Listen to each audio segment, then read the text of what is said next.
সিরিয়ার কুনেত্রা সীমান্তে উত্তেজনার পর যুদ্ধ অবশ্যম্ভাবী বলে হুঁশিয়ারি দিয়েছে ইসরায়েল। তবে বিষয়টি খুব সহজ হবে না দখলদার দেশটির জন্য।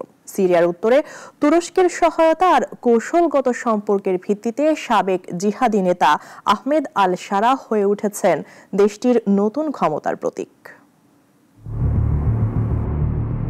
মধ্যপ্রাচ্যে আবারও উষ্ণ হয়ে উঠছে ইসরায়েল সিরিয়া সীমান্ত। কুনেত্রার কাছে সিরীয় বাহিনী ইসরায়েলি অবস্থানের দিকে এগিয়ে যাচ্ছে। অঞ্চলটি বহু বছর ধরে ইসরায়েলি হামলা, আকাশসীমা লঙ্ঘন আর অনুপ্রবেশের শিকার। ইসরায়েল বলছে সিরিয়ার এই অগ্রসর অভিযান তাদের নিরাপত্তার জন্য বড় হুমকি। এরপরই তেল আবিবের হুঁশিয়ারি, সিরিয়ার সঙ্গে যুদ্ধ এখন অবশ্যম্ভাবী।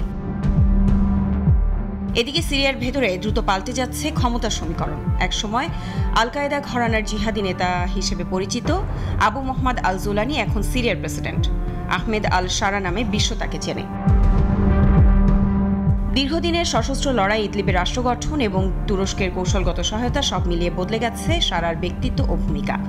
তার সঙ্গে আছে তুরস্ক, তাই ইসরায়েলের হুমকি কতটা কার্যকর হবে সে প্রশ্ন রয়ে যাচ্ছে। তুরস্কের সঙ্গে সিরিয়ার যোগাযোগ শুরু হয় 2017 সালে। ইদলিব সীমান্তে মানবিক করিডোর নিয়ন্ত্রণের মধ্য দিয়ে ধীরে ধীরে প্রতিদ্বন্দ্বী গোষ্ঠীগুলোকে সরিয়ে হায়াত তাহরির আল শামা বা HTS গড়ে তোলেন আল শারা। তুরস্ক চেয়েছিল ইদলিবের শরণার্থী ঢল ঠেকাতে একটি স্থিতিশীল প্রশাসন, আর শারা চেয়েছিলেন আন্তর্জাতিক স্বীকৃতির দিকে পথ খুলতে। এভাবেই তৈরি হয় সালভেশন গভর্নমেন্ট। সেখানকার বেসামরিক প্রশাসন, স্থানীয় কর সংগ্রহ, পুলিশ ব্যবস্থা সবকিছু ধীরে ধীরে রূপ নেয় একটি ক্ষুদ্র রাষ্ট্রের মতো কাঠামোয়।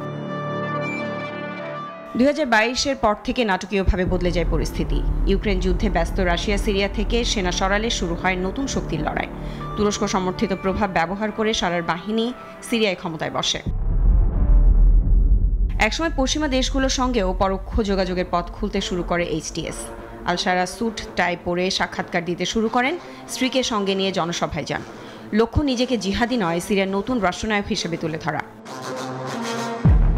তবে সীমান্তে ইসরায়েলের সঙ্গে উত্তেজনা, ইসরায়েলের যুদ্ধ হুমকি আর সিরিয়ার ভেতরে নতুন ক্ষমতার উত্থান সব মিলিয়ে মধ্যপ্রাচ্যের চিত্র এখন দ্রুত পরিবর্তনশীল। লায়লা নাজনীন, নাগরিক।